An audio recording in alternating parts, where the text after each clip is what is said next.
been from a care home or similar, some people might have received a piece of equipment. That still counts as receiving a service.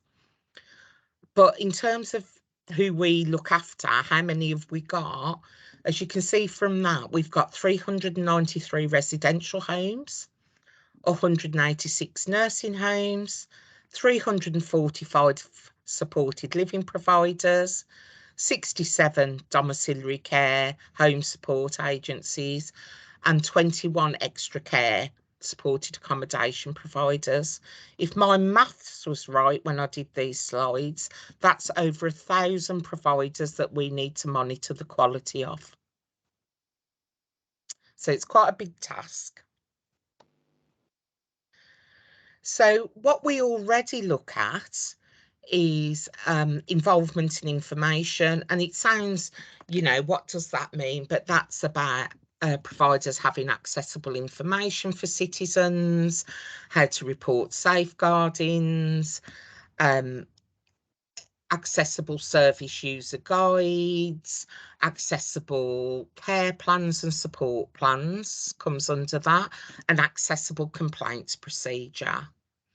I'm going to leave personalised care and support for a minute and come back to that. We look at safeguarding and safety, including how risks are managed, how safeguardings are raised. Are they raised? Is the Care Quality Commission involved in those? Have they been notified? Are risk assessments updated? Suitability of staffing, which is essential. Are people recruited safely? Have they had their DBS? Which again is a bit of a jargon, which I apologise for, but a police check. So we know that people are safe to work with vulnerable adults. What training have they had? What induction have they had? We look at the quality of management. Is there good leadership? Are the right audits being done? Is the manager registered with CQC? So all those things. But the bit I'm really interested in, which is why I've come today to talk to people, is the personalised care and support, which at the beginning of this presentation, you would have seen what does good look like. And I'm not going to tell you what good looks like or what I think good looks like. I want to hear from citizens of Birmingham what they think good care would look like, and how we'd know it as commissioners. Thanks, Simon. So when we go out and do quality assurance visits, where do we get our evidence from? So we get evidence from the Care Quality Commission. We do our quality monitoring visit, and we have the toolkit, which is the tool that we're currently looking at joining up with health and having one across both organisations. We have the assessments of healthcare, and in terms of, sorry, somebody's just trying to come in. Thank you, June. In terms of healthcare, we get information from not just from the nursing homes where that's provided, but also from all those professionals who go into those nursing homes. So it could be community nurses, GPs. We get information from Health Watch. Every provider, before we go out, is asked to do provider quality assurance statements where they rate themselves. So if somebody rates themselves silver, we'll go in and check that is actually correct. We get views of people who use the service via customer feedback, and that could be on the visit. We could contact our colleagues in complaints, get information on the number of complaints. We also have a system within commissioning where we get service quality forms filled in by our social workers, and then we do joint visits with our health colleagues where our quality assurance is not aligned. So for instance, health might rate somebody as silver. We might think actually they're bronze or red, which would be an inadequate rating, and then we'll go in together. So everything is based on evidence. So how do we measure the quality of life within care environments? We've got all the above assessments and checks. What is more difficult to measure is, are people getting the outcomes that they actually want from their care provider? And that could be more difficult for a number of reasons. You know, people might have lost some capacity to tell us that, depending on their disabilities. I do a lot of work with people who have learning disabilities. Some people might not be able to use verbal means of communication. So how, as a commissioner, am I knowing that people are getting a quality of life? So a life, not just the service, which is my mantra. So today's meeting is to break out with all of your good selves into smaller groups and to think about what would a good quality care look like if we were in receipt of that care. Does that make sense to everybody? Has anybody got any questions before we break out? That makes perfect sense, Sharon. And I think we leave the magic to Simon to transport us into different rooms. So, Thank you, Chair. yeah, so Chair, just because the amount of people we have got on here, I think it would be better if we just keep everybody together rather than trying to move people about and give that extra time, because there's a number of officers on here as well. So if you're okay with that, I think we, rather than break down, we can have that general discussion. And what I can do is drop this presentation down so people can see each other as they're talking, if that's okay. That would be fine. Thank you, Simon. That's a brilliant idea. I think that's best. Yeah. So back over to you. Me? Or is it Sharon? Yeah, it's Sharon. To me, Simon, thank you. So some people on the call may themselves be in receipt of a care service, or will have a loved one who's in receipt of a care service. But we all live in Birmingham. Well, we all work for Birmingham or live in Birmingham. I live in Tamworth now. And at some point, you know, I may need a care service. So what would good quality care look like for individuals? Because I don't want to develop a framework without taking the views of citizens on board. Are we suggesting people either put their hands up or put it in chat? Yeah, Chair, we've got Anthony's hand went up first. So can I just ask people, as Lisa's just mentioned, Emerson, I can see you've got your hand up as well. Yeah. If you'd like to come in, which we invite you to do that, please put your hand up or just indicate. Yeah. I'll keep an eye as much as possible. We're a smaller group than what we envisioned it thought might happen today, so we should be able to have quite a good chat. So Anthony, please do come in. Yeah, thank you. Hi, Anthony. Hi. I just think that everyone has a voice and everyone's voice needs to be heard. Everyone has a part to play and you need to fulfill that part that you're playing. Anthony, may I ask you a question? Yeah. Yeah. So as a commissioner, going out into a care service, what would that look like? I just think everyone has to be listened to. You need to listen to everyone because everyone has something to say and everyone can give something to promote your service and make it better. Yeah. And one last question from me, Anthony. So if you were coming out with me tomorrow to do a visit to a care home or, you know, a provider, what evidence would you see that the citizens who are having that service are being listened to and have a voice? Well, I think that they'll be doing something and it will be helping your team or service. So it's all relating back to what you're doing. Brilliant. Thank you very much. Thank you. I think we've got Emerson. Yeah, Emerson was next, and then Gina and Mick. Lisa.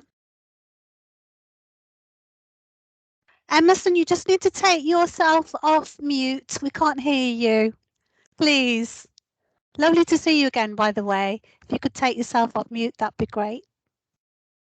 Can you hear Lovely. me? Yes, we can hear you. Go ahead. Yes. Now, there are a number of issues that somehow, I'm trying to put it into context. We are dealing here with standards and best practices, I suppose.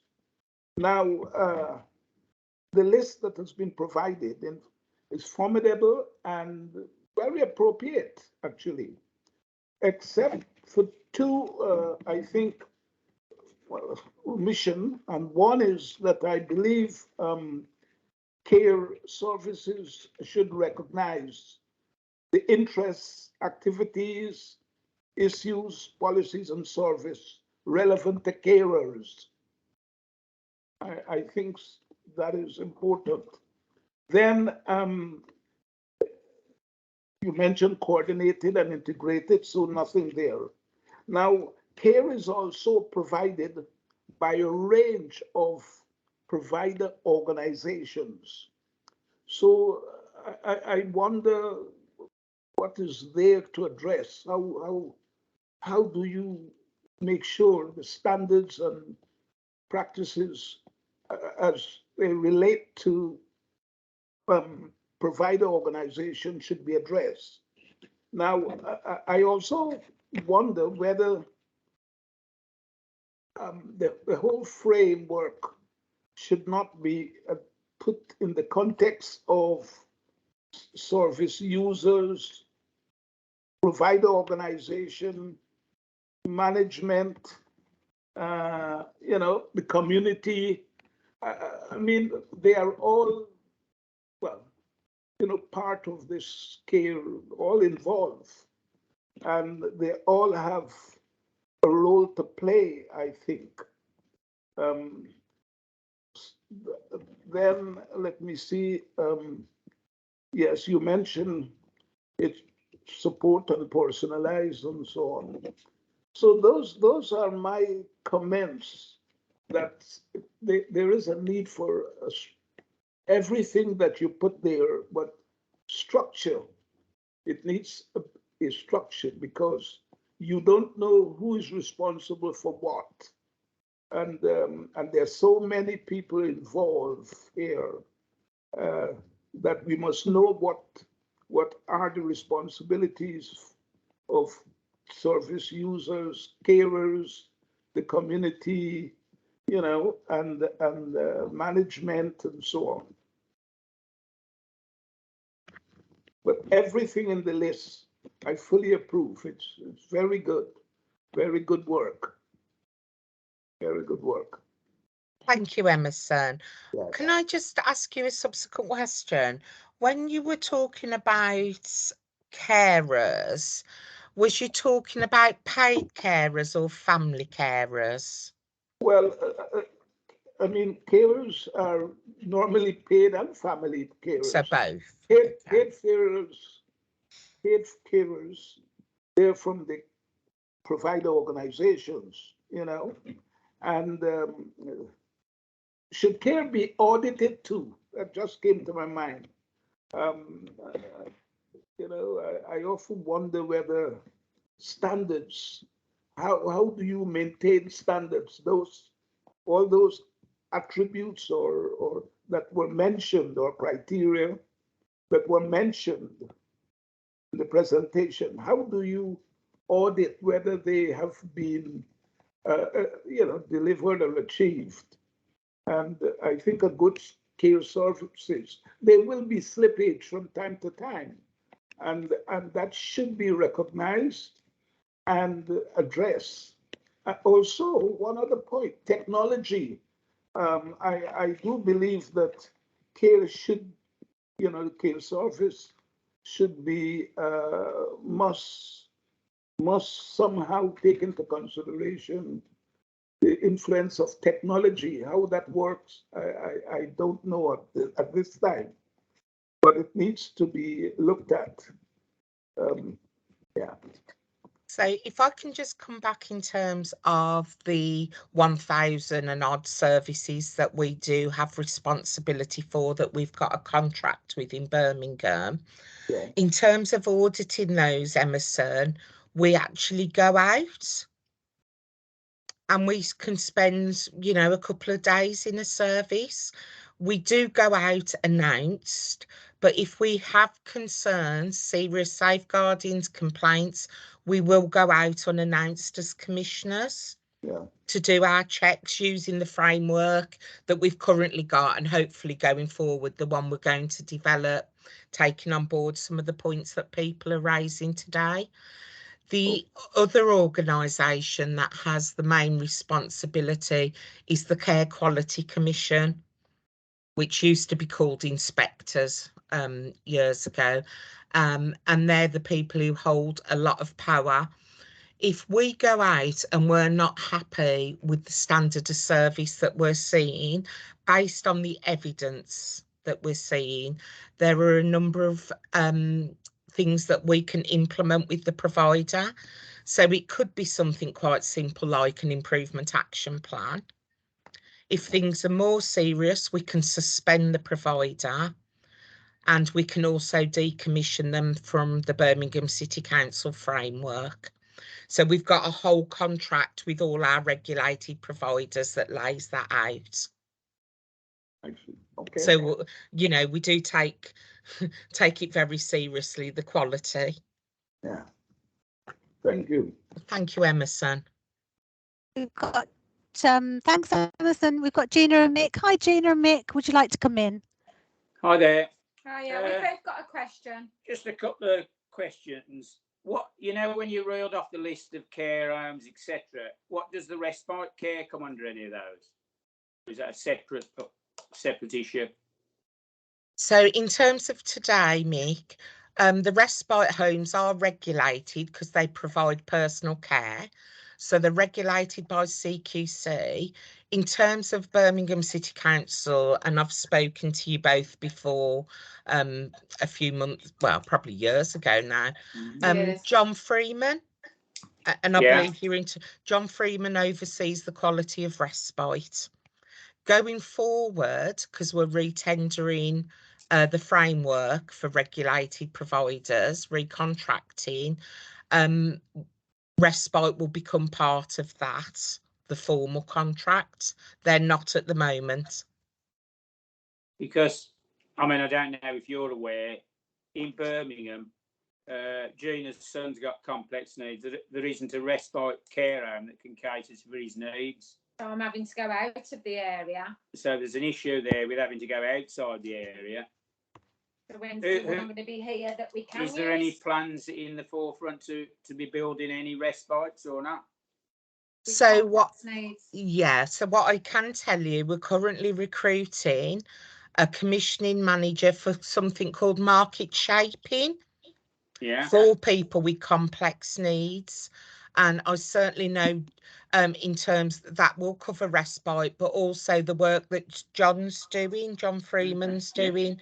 So respite, certainly, you know your own experiences when your previous respite provision closed. He just sort of highlighted such a gap in the market for people, didn't it? But that's both for younger adults, but also for older people, maybe people who've got labels of dementia and Alzheimer's, where family carers need a much deserved break, so across the board, John's currently looking at the strategy going forward for respite care. Yeah, but that's where we're hitting the problem, because Luke's current respite, the one unit is just full of old people. And no disrespect to them, they have to go somewhere, but then we've got this big area where there's young kids going and staying with the older ones. Yeah. They've got nothing in common. Absolutely, and I totally agree. That's just not, it's not acceptable, is it? You know, No. for anybody, the younger or the older people, we need some tailored respite. I Then we've think, got the knock-on effect as well, though, of the transport issues as well, which is a big one. Because Luke yeah, now can't go to day centre because he's in Birmingham and his respite's in Briley Hill, and there's no transport. yeah, I do appreciate the concerns over respite and some of the difficulties. It's not an area I'm involved in at the moment, Gina and Mick. So, you know, Okay. I work in regulated provision, the list that I said, but I certainly know from the frequent meetings I have with John Freeman and the involvement I had originally when Yeah. your provision closed down, the difficulties families have. There is respite provision, as you know, and I'm, you know, not teaching anybody to suck eggs here. If you're a younger person in a wheelchair who needs respite, that's where we're hitting lots of difficulties. Accessible buildings, but John's looking at that at the moment. Yeah. And is the equipment that they have to have regulated by anybody? Because that seems to Yes. be a bit, well, we're not responsible for We're not providing paying it. for We're that, not we're not paying. doing You've it. got to do it. Yeah. That nobody seems to know. Yeah. So I'm not. Especially CHC. Yeah. Yeah, so I'm not sure what equipment you're talking. So you're talking about hoists and things. Chair, if there was Chair, let's can I- take a residential care Yeah, go on. home, has it got to have a bog standard amount of equipment? Or if somebody turned up there and said, oh, I need a shower bed, but they haven't got one, Or an air mattress. does that then omit them from that place? Or who is responsible for providing that equipment? Yeah, can I just come in here? I'm sorry, Gina and Mick, it's just really, really important questions that you're raising. And I know that these need to be discussed. This is probably not the right moment for us to have this discussion. If we can take this discussion out of this meeting, if that's okay with you, because this is really, really important stuff that you're raising. And I know we've spoke about it before, but if that's okay. We did have Shamsa had your hand up, and then we had Mo and Ian. Shamsa, did you want to come in before Mo and Ian? She's not there. So we've got Andrew's hand up, but can we bring in Lisa? Is it all right if we bring in Mo and Ian? Because they've been waiting for quite a while. Go ahead, Mo and Ian. Yeah, what I want to know is you say I employ my own carers privately, and you're saying you're overlooking 1,000 providers. How big's the team that's actually looking into these providers? How do you cover them all? Because I've had some really bad experiences with a lot of providers, mainly with like payroll and stuff. In that, eventually I had to get my own accountant, and pay for it myself, basically. Thanks, Mo and Ian. So I'm presuming you get a direct payment, do you? Yes. Yeah. So in commissioning, we're not responsible for overseeing how direct payments work. In terms of the care providers, if you go to a care agency that's regulated and you're employing through an agency, we oversee that agency if they've got a contract with Birmingham. It's more difficult. Sorry, Ian, go on. What I meant is, how big are you compared to the agencies? Because you said you're overlooking almost 1,000 agencies. Yeah. What I mean is, how big's the team that's overlooking that, and how often do they get checked? Right, okay. So how we've, because of the size of Birmingham and the number of agencies, we split our commissioning teams into constituencies. So for instance, Bridget, my colleague, covers Hodgill and Yardley constituency. She's a grade 5. She'll also have a commissioning officer grade 4 working with her. and they will oversee all the providers in those 2 constituencies. So that's the same. There's two commissioning staff working in over 2 constituencies, apart from Ladywood and Edgbaston, because for some reason the majority of our providers are in that area, and we've got 3 commissioners working in that area. There's then senior commissioners like myself as a commissioning manager who oversee that team, and I tend to get called out to the ones that are going to be more problematic, Ian.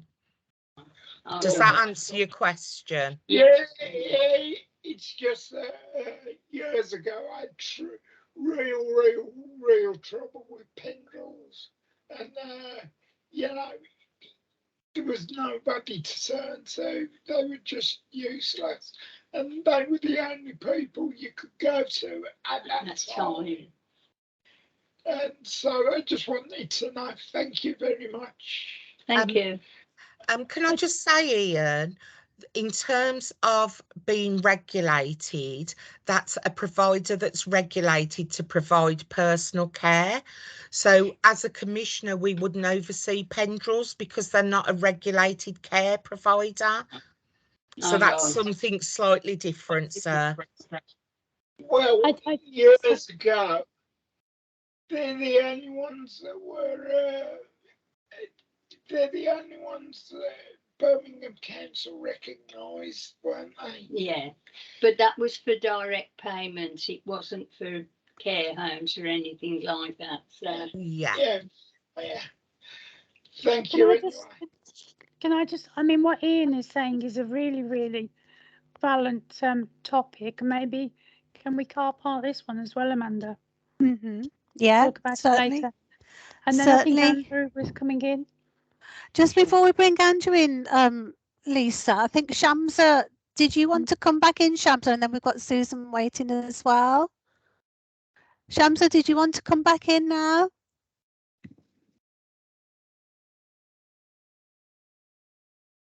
Okay, so perhaps we'll go to Andrew. Did you want to say something, Andrew, before we bring Susan in? Thank you. It was just to pick up on one of the things that were parked in the car park, I think from Gina and Nick. I'd be happy to have a conversation offline if that's helpful. I think June had also put something in the chat about the social worker. So if that's proving unhelpful, I'll be happy to have a conversation outside of this forum and see if we can support. Thank you for that, Andrew. Tim, did you get your hand up? We've got Susan next, I think, Lisa. No, Lisa, no, sorry. Susan, would you like to come in?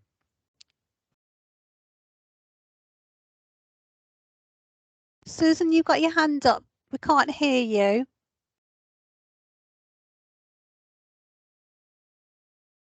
No, perhaps Susan can come back to you. You've got your hand up. We can see that you've got your hand up. Oh, you're on mute. Do you want to come in and take yourself off mute, Susan?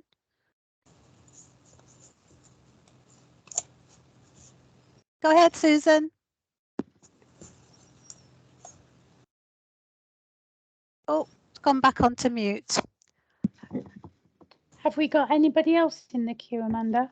Okay, so Tim, did you want to come in while waiting for Susan? Oh, no, I didn't. No, that's right. Not on this occasion, Amanda. Okay, okay. Amanda, you may not because of you chairing here. Shamsa has put some really good points that I think can open up this discussion into where we're kind of like doing. So I don't know if you want to pick those up, and then Sharon can begin to maybe shift that conversation back to where, what does good look like? You know, what do you want from care, etc. Thank you, Simon.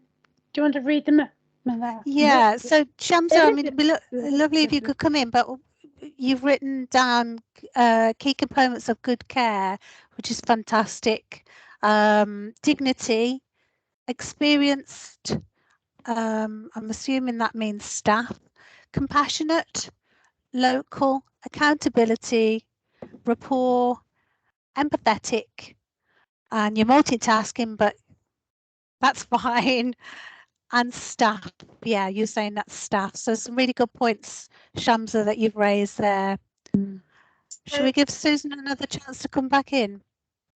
Amanda, could I just say before we move on, so these are absolutely fantastic and, you know, such great words. But in terms of this group, what does dignity look like? You know, experienced staff absolutely understand that, but way back in 1982 when I started my care career, I was a 17-year-old care assistant. I hadn't got any experience at that time.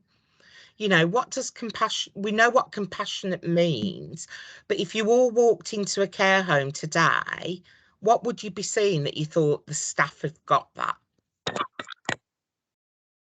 That's some of the detail.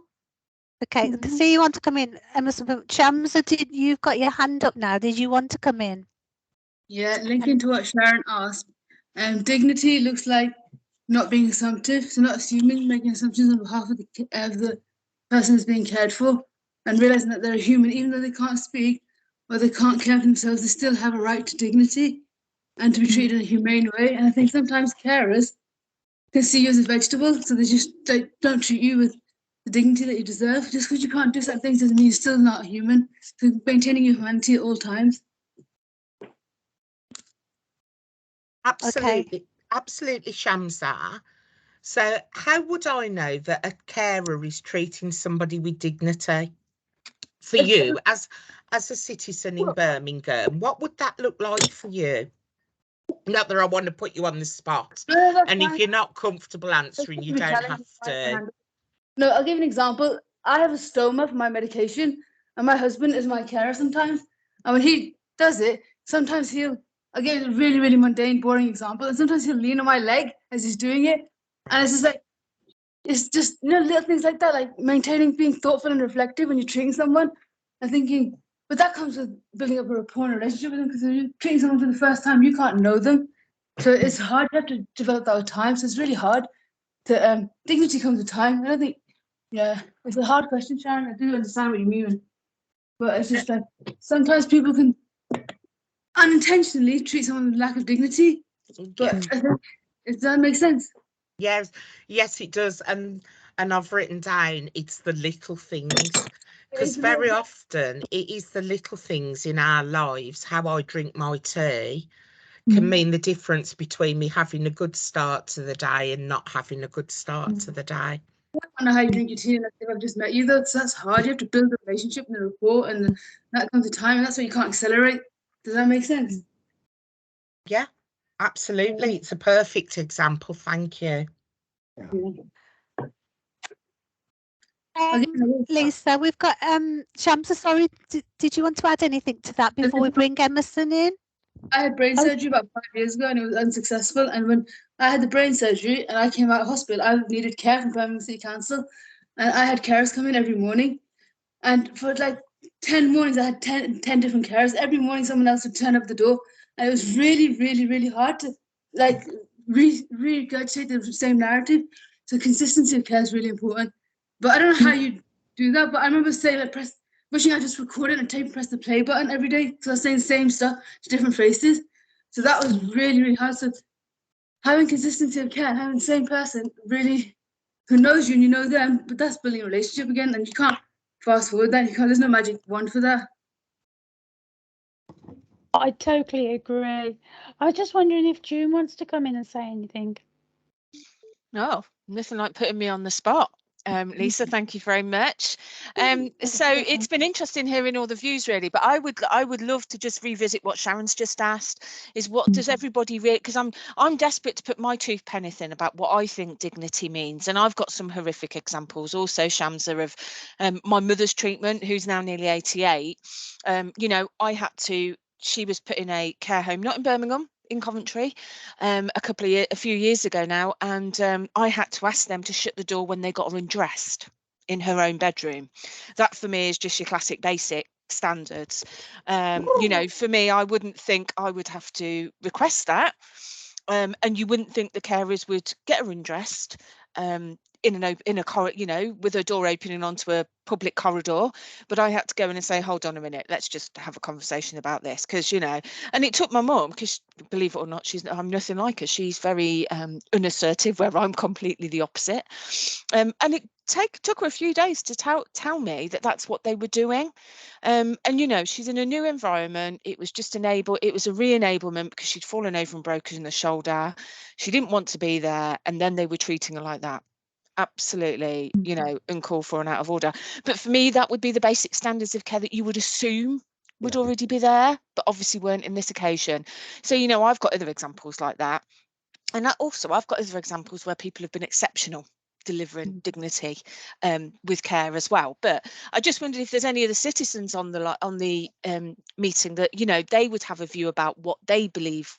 You know, it's like, what does good dignity look like?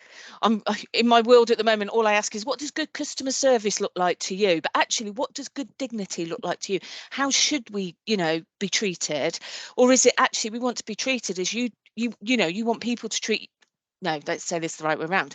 You want others to be treated as you would want to be treated, because I wouldn't want to be treated with, you know, in a room with yeah, absolutely. And there was other things, you know, there was horrific things, like, you know, there was people in the home that couldn't get themselves to the toilet, for example, and they had to ring a bell. And my niece went with her two little boys at the time, and took them to visit their nan, because they used to sit them all round in the lounge area. And this lady was ringing and ringing for the bell. My niece got up to go and find somebody, and by the time she come back, the lady wet herself. And, you know, equally, that's so undignified, but equally, what message does that give to those little boys? You know, this is what a care home looks like. You come in and you wet yourself because nobody can be bothered with you. How awful would that be? So it'd be interesting to hear if anybody else has got any ideas about what they think, you know, good dignity looks like. I think Emerson wants to come in. I have to be honest. Yeah. Well, thank you, June. You're welcome, darling. Thank you there.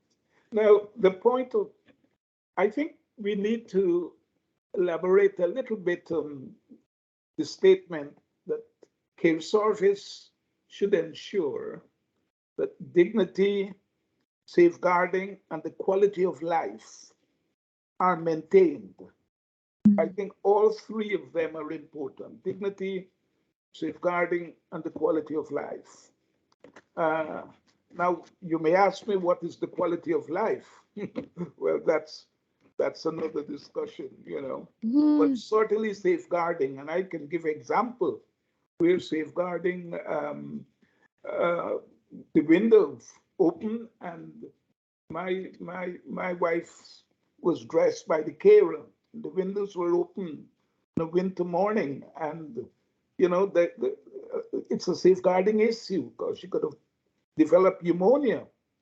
So all three, I believe, and the quality of life, well, just make sure that everything is okay, I suppose. And another point I want to ask a bit for clarification: should care or care service target health, well-being, and mobility support needs only? Should those three be the three areas that health service, care service should target? Let me mention it: health, well-being, and support services, support needs. Well, in an ideal world, Emerson, they should target all of those things equally. Because if you get somebody's well-being right, it increases their health. If you get somebody's support needs right, it increases their well-being. You know, it must be absolutely dreadful for citizens. And I've spoken to citizens in preparing for this who helped me do the initial meetings with Simon. You know, citizens who've dreaded their carers turning up. You know, it shouldn't be like that. And it shouldn't be a case, should it, of one thing is more important than the other, because they're all interconnected. And going back to Shamsa's point of view, you know, about some of the little things. I mean, I always say, I was talking to Simon about it on a meeting this week. You know, if I was in receipt of care in my own home, I would be fine all week not doing anything. But on a Saturday, I'd want somebody to take me to see my football team. Because that's so important to me. Now, the chances of that happening are probably highly unlikely. But that is something, you know, I say to people, I'm a 56-year-old woman. My nightmare would be somebody saying, she's a 56-year-old woman, let's sit her in front of the soaps and take her shopping. I hate both of those things with a passion. I do love Formula One and football. So sitting me in front of the Formula One on a Saturday and Sunday, I would be very happy. And I think it goes back to Shamsa's point. You have to know the person. Yeah. Lisa, we've got. Can we Sorry, try can and I bring? just come in on that one? Sorry, Amanda. And I just to reinforce what Sharon's just said, really, and I think that's really difficult if you don't have consistent carers. So you don't build up that awareness of the person that you're caring for and their needs and how they react to different things and what their likes and dislikes are and all of those sort of things. Do you know? I mean, my mum now lives in a great housing with care unit. So she's got her own little flat, but the carers come in about 4 times a day. And one of them, God love her, pops in most days and says, "Oh, Daphne, I'm desperate for something sweet." And she'll know my mum will have something sweet in there, and she'd have bought biscuits for them or something in preparation. And they have, you know, a good little two-way engagement session then. And you know what? It makes my mum's day. Even if she's popping in to nick a biscuit, it makes a day. So I'll buy the biscuits. It's fine. Sorry, Amanda. We've got a few people with a hand up, but just before we do, can we try and bring Susan in? We're going to keep trying, Susan, to get you in. Are you there? No. Okay. So I think. Sorry, Amanda. So just because Susan's that, she's definitely off of mute on both sides. So I don't know why we can't get you in, Susan. So one of the things might be is if you leave and come back on the same link, you might get a better connection, and then we can do it. All I can say is I've done everything in the background to try and get you in, and I can't. So apologies. Okay, I think Mo and Ian was next, Lisa, and then Tim. Tim. Go for it, Ian. I just want to say dignity and respect go together. You've got to have respect as well as dignity. Am I yes? Yeah. Thank you. Just letting Susan back in while we're waiting for Susan. Sorry, Mo and Ian, did you want to continue? No, that was all I wanted to say, that respect has got to go alongside dignity. So can I just ask a question, Amanda? Mo, so if somebody was coming into your home today, how would you know they respected you? Well, for a start, they'd ask me what I wanted, and how I wanted it done. Yeah. And that leads on to the dignity side of it as well. Does that make sense? Absolutely, it does. It makes perfect sense. Thank you. You've just got that 2 minutes of listening, haven't you? Just 2 minutes of listening. Yeah. Sorry, Ian. Exactly. Yeah, sorry. And the whole reason I went the direct payments route is that I could choose who I hired, and it was in my hands. Who came into the house? You know, so I didn't have the problem of having like different carers showing up every day of the week at different times. Yeah. Yeah, because I CRB checked everybody that applied for my job, and 99, well, yeah, good 85% of them had convictions for either assault or theft. Yeah. You know, and that's 2005, I know, but it's a long time ago. But I want to know these sort of things before I let people into my home. Exactly. Yeah, and I think that's a really good point. It goes back to Emerson's point about our responsibility to make sure people are safe. Yeah. And that includes things around your home, isn't it? Who's coming in? Because as I said, I've worked with a lot of people with very complex learning disabilities who often get labels of behaviours of concern or challenging behaviour. And I say when I'm doing staff training, if some stranger knocked my door this evening and said, Sharon, we're going to give you your tablets, give you a shower, do the most personal of personal care, and I hadn't ever met them before, I'm pretty sure I'd have some behaviours of concern as well. Yeah. You know, but we expect citizens that to be the norm for citizens. Lisa, Amanda? yeah, Yes. we've got Tim next, if that's okay. Just before we bring Tim in, though, can I just read out something that Rick has put in the chat? So Rick has said, thinking of Emerson's comment, re the technology, is there something we can use to capture people's needs or interests so other carers can read and better understand before meeting new people? For example, people have a sweet tooth or watching Formula One or football. Just a thought to help with the consistency of care comment. So just before we move to Tim, did you want to come back on that, Sharon? Yeah, absolutely. Thanks, Rick. And I think you get into the crux of something that I'm, you know, very passionate about, and that is something called person-centeredness. It's been around for ages. It's not a new term, it's been around for ages.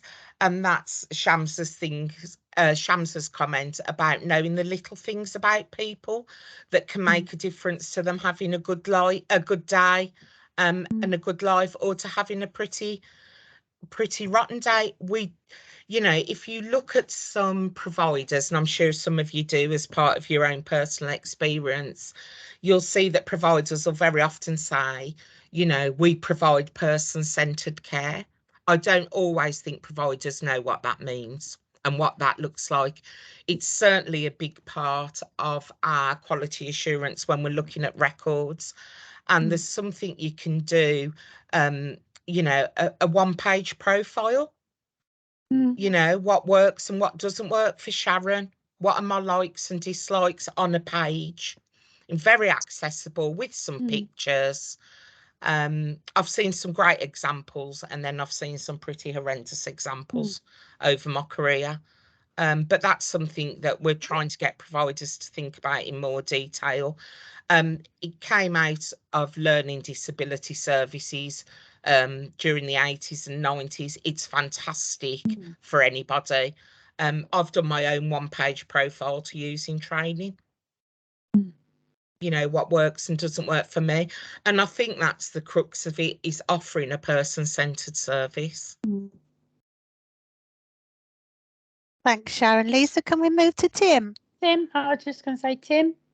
Okay, thank you both. And it was, I think also another aspect of person-centered care is, unfortunately, we still live in a society that still harbours what we call stereotypes of what people might like at a certain age. And I think Sharon, you were saying earlier about being a 56-year-old woman who likes the football or likes Formula One.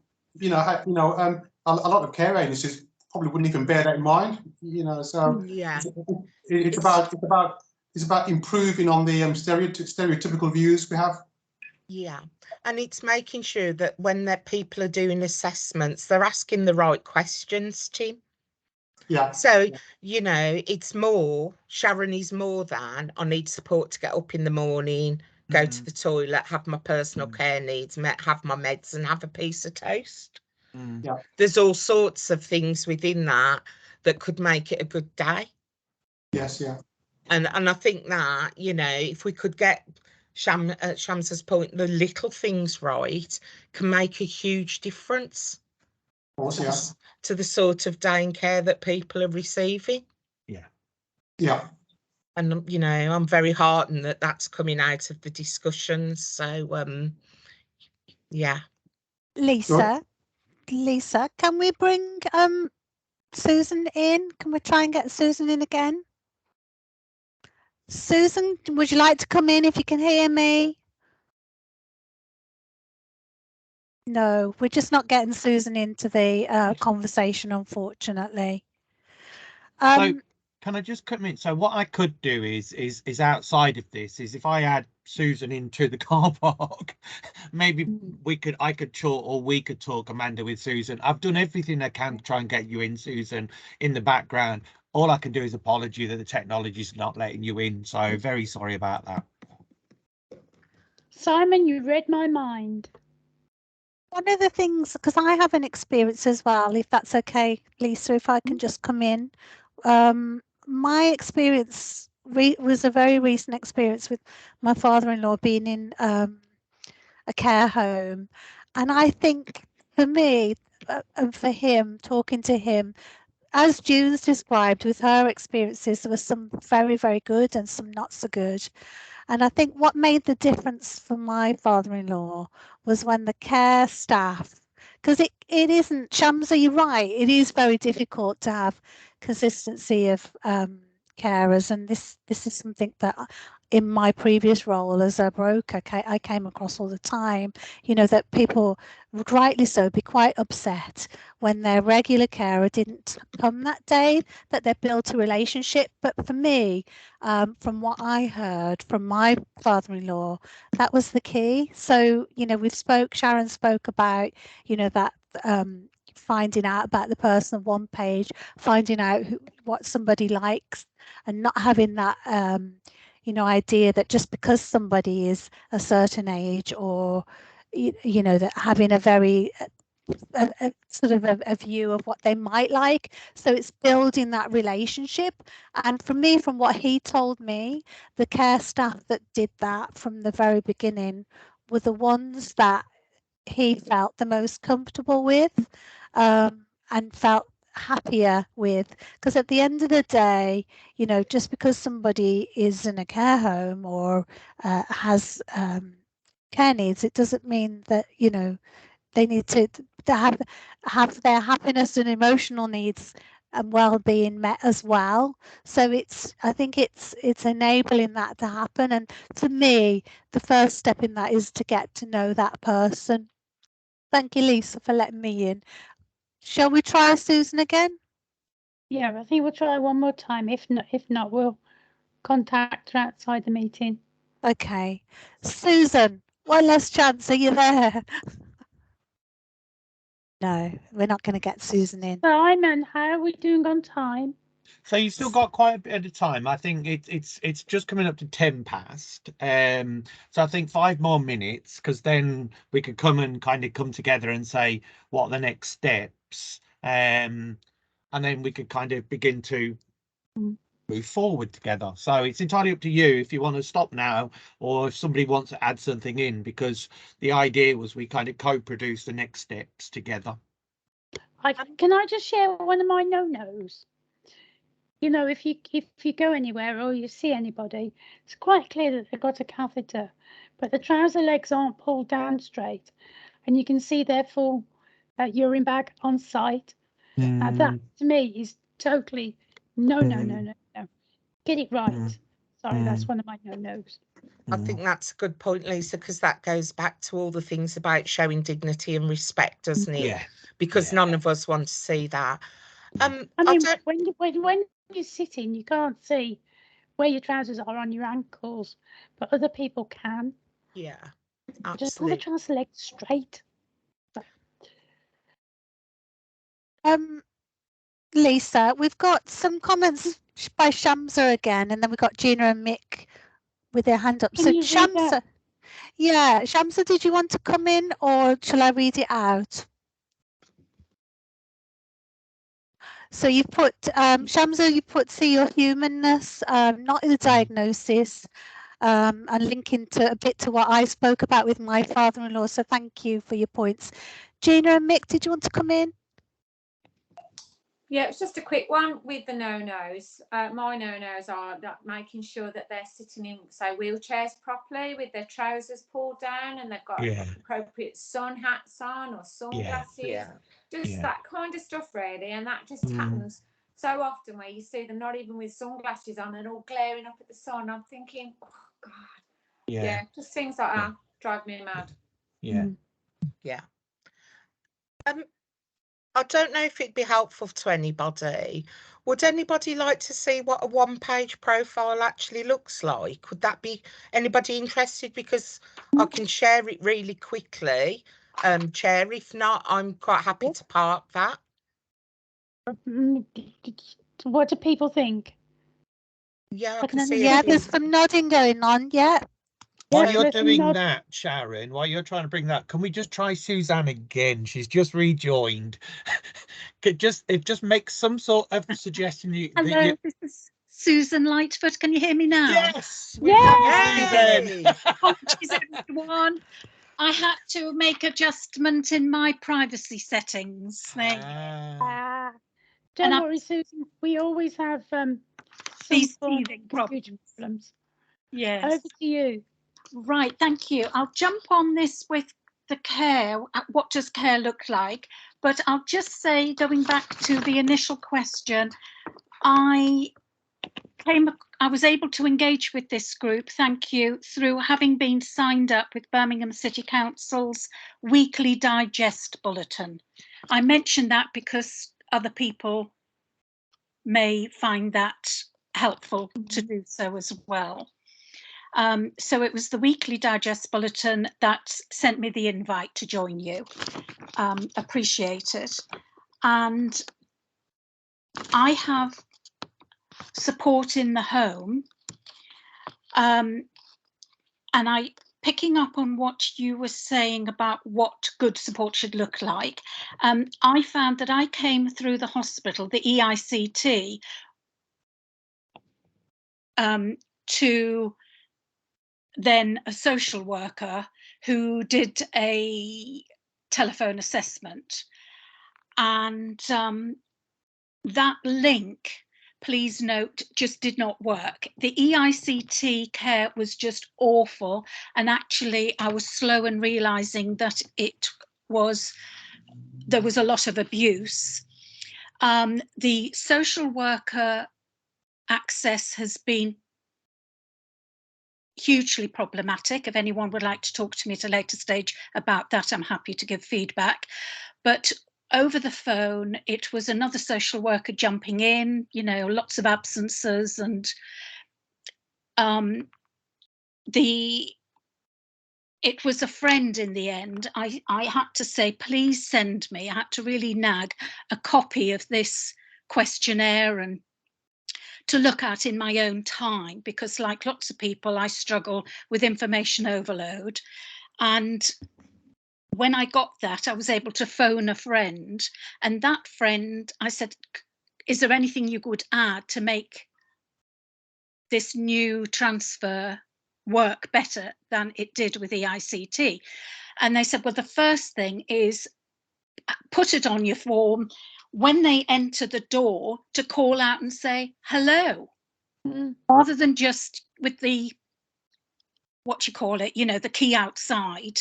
Sorry, my mind is stressed and bear with me, you know what I mean. Please say, Susan. Thank you, Amanda. Instead of just coming in and anyway, so that was put on the form to enter and say hello, so announce themselves. Then because they've got to walk up my staircase to then at the top of the stairs, so outside the bedroom or the living room, say hello again, and to do so in a cheerful voice. You know, I spent all my working life, like everyone else, you know, going to work, but putting a smile on my face, and particularly a smile in my voice when I answered the phone. So I thought, oh, I never thought of that. But you're right, because I realized the stress, you know, of thinking, oh, who is that? What's that noise? You know, and or being woken up from a deep sleep. So that was a great improvement. And then the other thing was, for my friend said, put on that they should say, stop for a moment and say, how are you today? Is there anything in particular, you know, that you want to share? And I said that was really helpful, you know, and it's basic. And I thought my social workers, I just felt angry later on, because I thought really that should have been guided through my social worker, and it wasn't.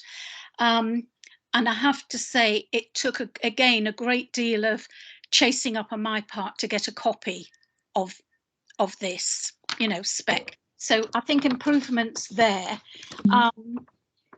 And then I feel more and more of us are going to have problems with, you know, half-hour visits where food and diet is concerned, and language, things being lost in translation.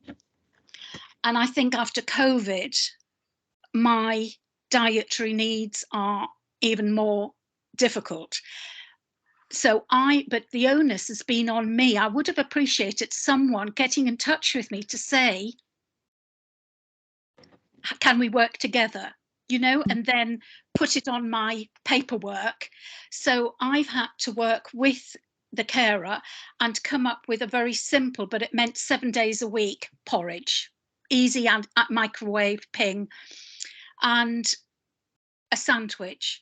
But, you know, after many months, that's just not good. That's my 2 meals and not good.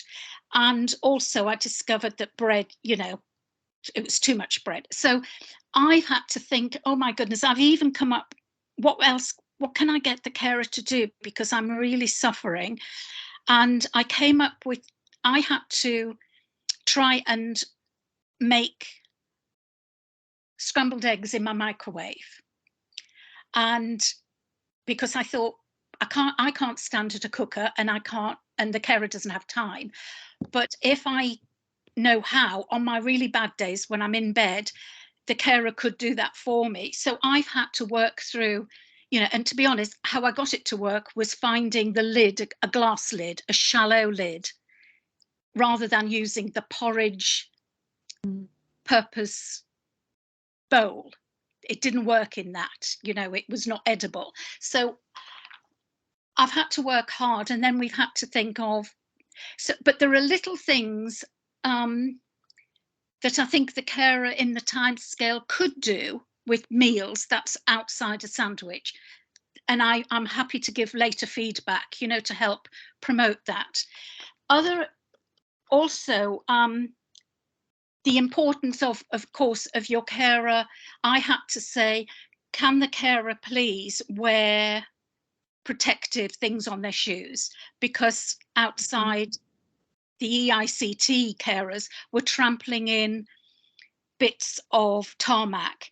And when I said to my carer under the EICT, can you help sweep that up, or can you put something on your shoes instead? She didn't, and her way of dealing with it was just to rub it into my carpet, you know. And there were other things too. And then there was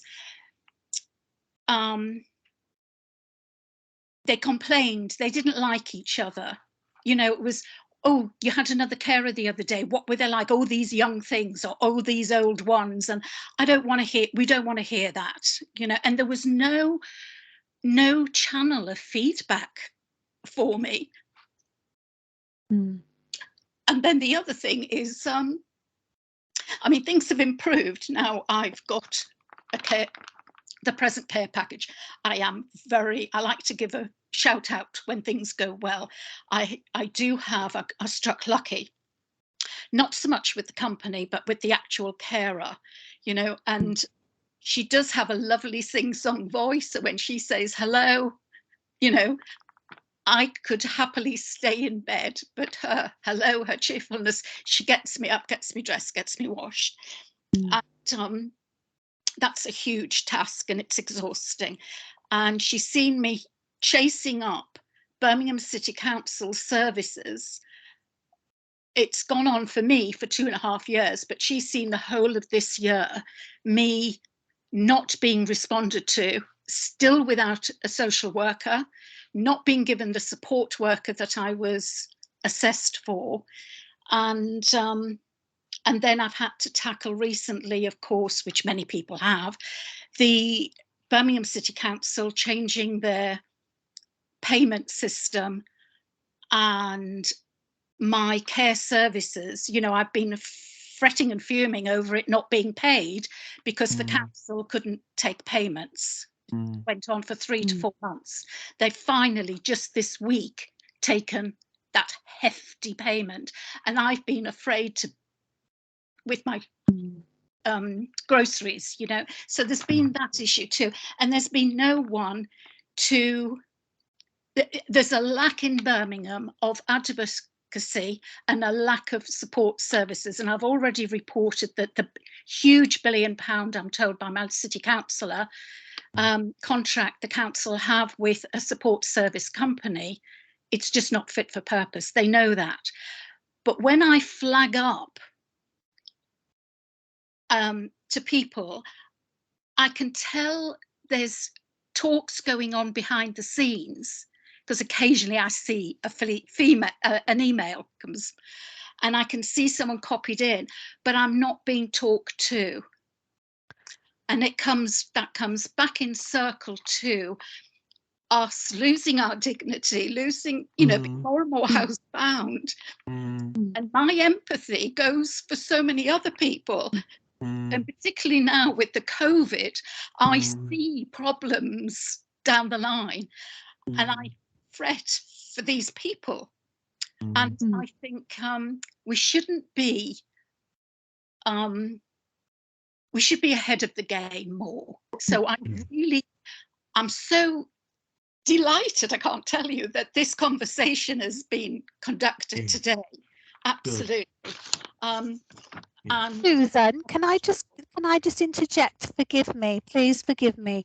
I'm so pleased that we persevered trying to get you in, but I feel like your conversation needs to continue. I can see Andrew wanting to respond, so I think we'd like to bring Andrew in if that's okay with you, Chair. But the other thing I want to say to Susan is that you've got quite a lot of support in the chat, but can we bring Andrew in just to respond if that's okay with everyone? Please, to me, yes. Thank you, Andrew. Thank you, Chair. And thank you very much, Susan, for sharing your very powerful experience. And firstly, apologise for the experience that you've had. I definitely would like to continue the conversation with you, just so that we can take the learning from your experience and make sure that we do as much as we actually can to avoid it happening again. So I'd like to do that offline if I could, Susan. But thank you very much, Andrew, said, and thank you, everyone. I can see your nods from some of you. Thank you. So Andrew, can you just pop your email in the chat then, maybe? Is that okay, Susan? Oh, yes. So that you've got, would that be okay with everyone? Forgive me, Lisa, carry on, sorry. Is there anybody else in the chat? Anybody else with hands up? No. I'm just really aware of the time now, Lisa, and I just want to get us back to, because I don't think it's that this is not the end, so it kind of fits back in to bring Sharon now, so we can kind of have those next steps. So there's loads of car park stuff, and then there's the next step. So is that all right? That's fine. I was just on the timing as well. Thank you, Simon. Over to you, Sharon. Thank you, Chair. Thank you to everybody who's contributed. I've made pages and pages of notes, even though we've recorded it. I don't want to lose anything. So the next steps is, how do we take this forward together? So there's certainly some things all the notes I've taken, I need to type up into a sort of report and take that back to the project group.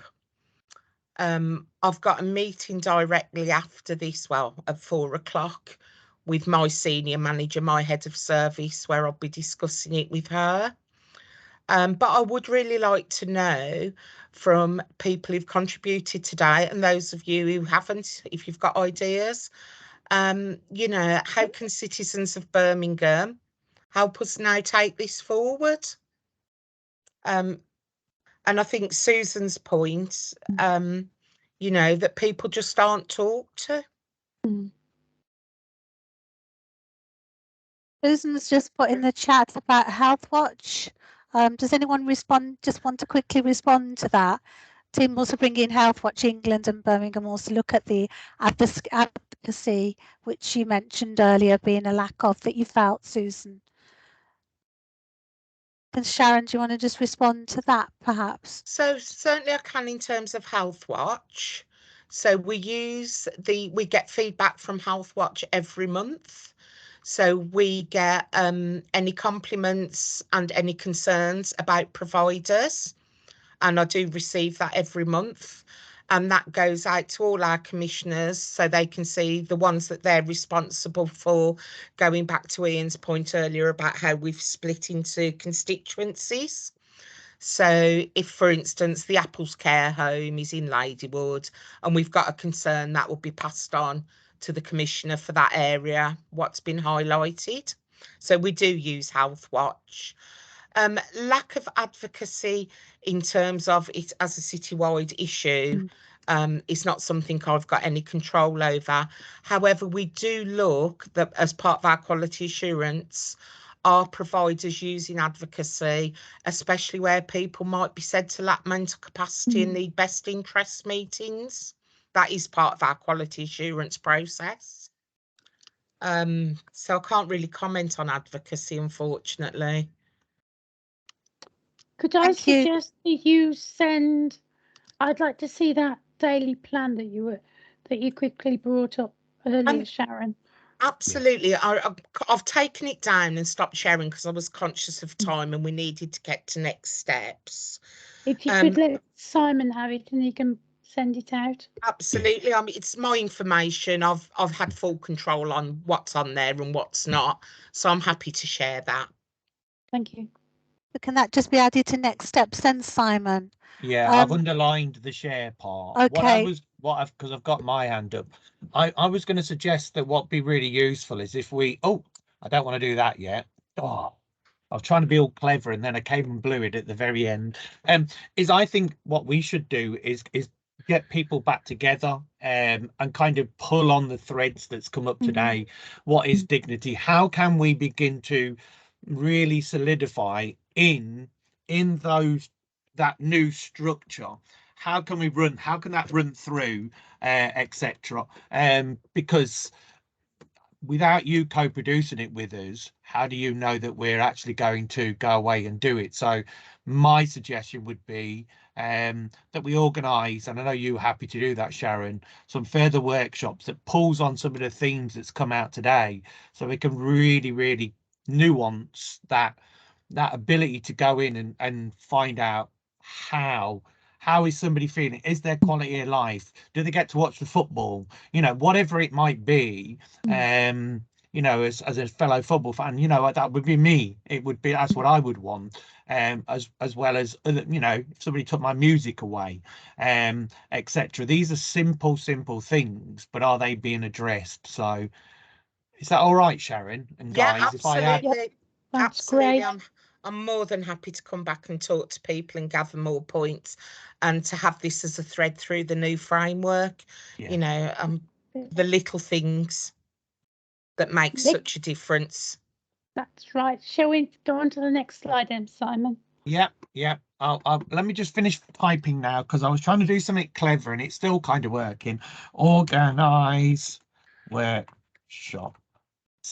There you go. It kind of worked. Let me go into the next one then. So back to you, Lisa. So the next meet, and we've got a message from date of the next meeting. No, yeah. So I didn't put my sound on, so I've put it on. So this is a message from Keaton for the next meeting, Chair. Can you read it out? Because I've lost it. You should be able to hear it if Simon can play it, Lisa. We're trying something new. Can you play it, Simon? I was, but you spoke over it. So I'm going to Okay. start again. You ready? Okay. 5, 4, 3, 2, 1.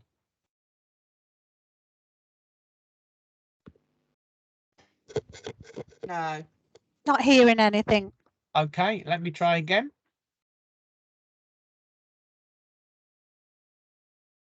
Let's try one more time.